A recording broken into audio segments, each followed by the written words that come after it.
The world was built, but it was empty. The gods had made the earth from a giant's flesh, the sea from his blood, and the sky from his skull. They had hung the sun and the moon and scattered the stars across the dark. And they had ringed it all with a mighty wall and named the land within it Midgard. It was a world of breathtaking beauty, and there was no one in it to see. But one gray and quiet evening, three brothers walked along the edge of the new-made sea. And there, washed up upon the sand, they found two fallen logs, one of ash and one of elm. Two lifeless, drifting pieces of wood. And the gods looked down at them and had a thought that would change everything. The three brothers were Odin, Vili, and Ve, the same three who had slain the giant Ymir, and from his body had built the world. They knelt upon the cold sand and lifted the two logs from where the tide had left them. The wood was pale and weathered and dead. It had no breath, no mind, no warmth of its own. It was driftwood and nothing more. And yet, the gods saw something in it, a shape waiting, a promise, sleeping in the grain. For here was the last piece of all their work. They had made a world of mountains and oceans, of sun and star. But a world means nothing if there is no one to walk it, no one to love it, no one to look up at the sky they had raised and wonder who had made it. So the gods stood the two logs upright upon the shore, side by side, one of ash and one of elm. And they resolved to give them the greatest gift in all of creation. They would make them live. Odin, the eldest, stepped forward first. He was the god of breath and spirit and the wind that moves across the water. And he leaned close to the two lifeless logs, and he breathed into them. He gave them the breath of life, the spirit, the living soul. And deep within the dead wood, something stirred, a warmth where there had been only cold, a slow and secret rhythm where there had been only silence. The first pulse, the first heartbeat, the rising and falling of a chest that had, a moment before, been nothing but a fallen branch upon the sand.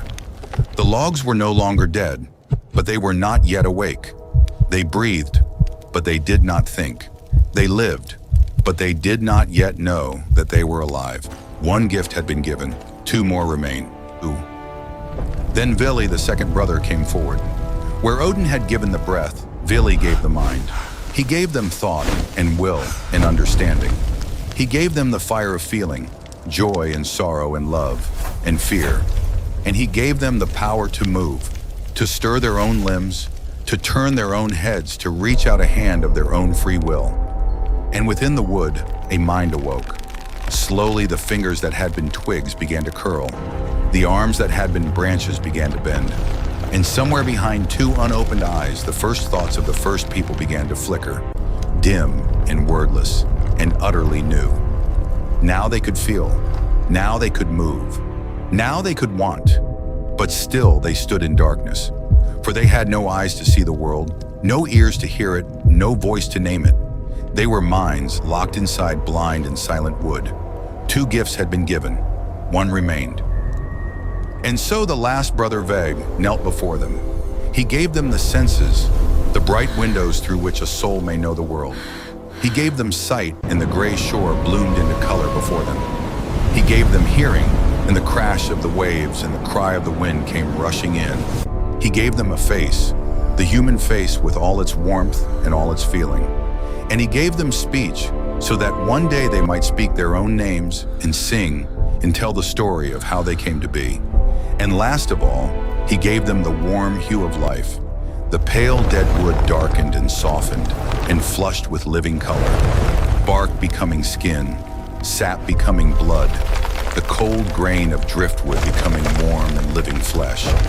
The transformation was complete. Where two dead logs had lain upon the sand, there now stood a man and a woman, breathing, thinking, seeing, alive.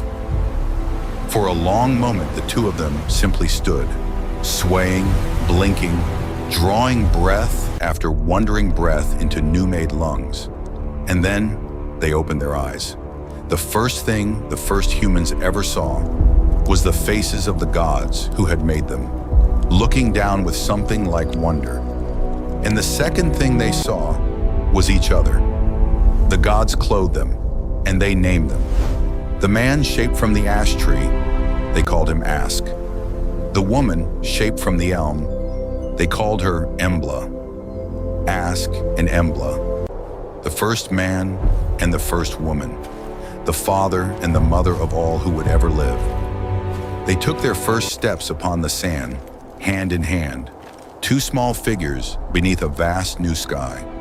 And everywhere they looked, the sea, the mountains, the stars, the rising sun, all of it, the whole shining world, had been made and made ready, and was now given to them. For the gods gave them more than life. They gave them a home. They gave them Midgard, the middle realm, the whole of the walled and guarded world, with its green fields and its deep forests, its rivers and its shining shores, a garden between the sea and the mountains, safe behind the great rampart, sheltered from the giants in the cold and the dark beyond. This is yours, the gods told them. Live here and be not afraid.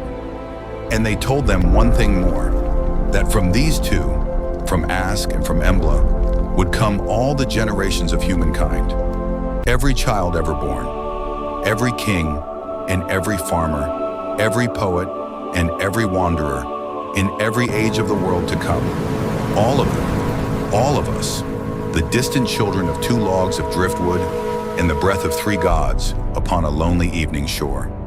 Their work was done, and the three brothers turned and walked back toward the light of Asgard and left the first humans to their new and shining world. But the story of the nine worlds was only beginning, for Midgard was not the only realm. It hung like a single nest in the branches of something far greater, something the gods had known since the very beginning of all things. An ash tree, not driftwood on a shore, but a tree beyond all trees. Its roots reached down into the realm of the dead, and the well of wisdom, and the spring of fate. Its trunk rose through the middle world of men, and its highest branches cradled the shining halls of the gods themselves. 9 worlds it held, all of creation, hanging in its boughs.